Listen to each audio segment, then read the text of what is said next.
Saudi Arabia has been accused of declaring war on Lebanon. The strong words come from the leader of Lebanon's Hezbollah political and militant group. It's obvious that Saudi Arabia has declared war on the entire nation of Lebanon, not just Hezbollah in Lebanon. RT's Jacqueline Vuga joins me in the studio for more on this story. Jackie, when you're hearing words like war, obviously this is getting to a very serious level. What's happening in Lebanon? So those comments come over the fact that Lebanon's now former prime minister hasn't been seen since announcing his resignation, and at that time he was in the Saudi capital. Now both Hezbollah and the political party, the former prime minister's own political party, feared that he was actually forced to say that resignation by Saudi Arabia and is in fact being held there against his will up to this point. And Western powers don't seem to know what's going on either.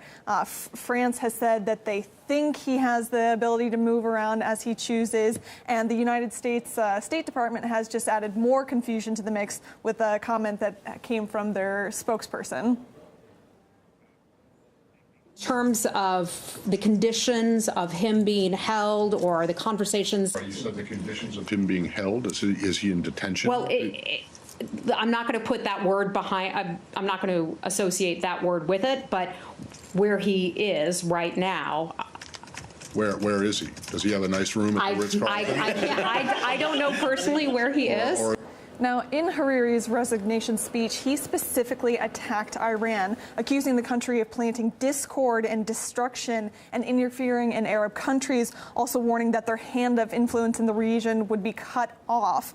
And here's where you kind of need to take a step back and look at the bigger picture of what's happening.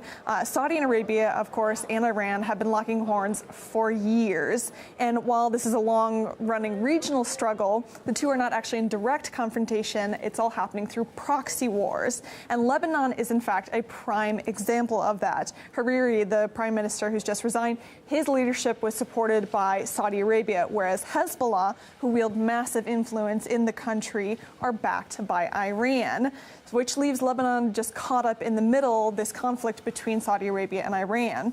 And it's seen in a number of countries throughout the region.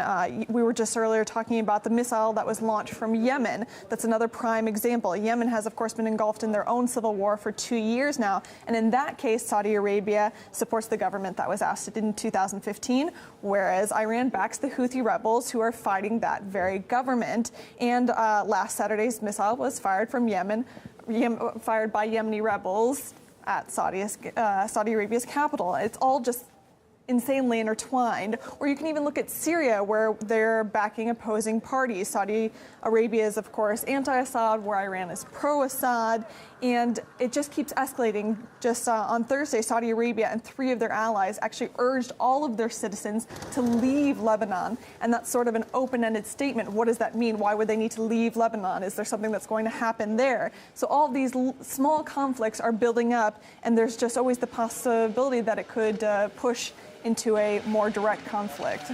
I think you did a really good job of explaining all that. It's extremely complicated. And on one side, I was thinking I could explain that this is high-level political machinations, and then I thought, on the other hand, I could just say it's a very dangerous mess. But thank you so much for bringing us up to date. We'll stay with that story.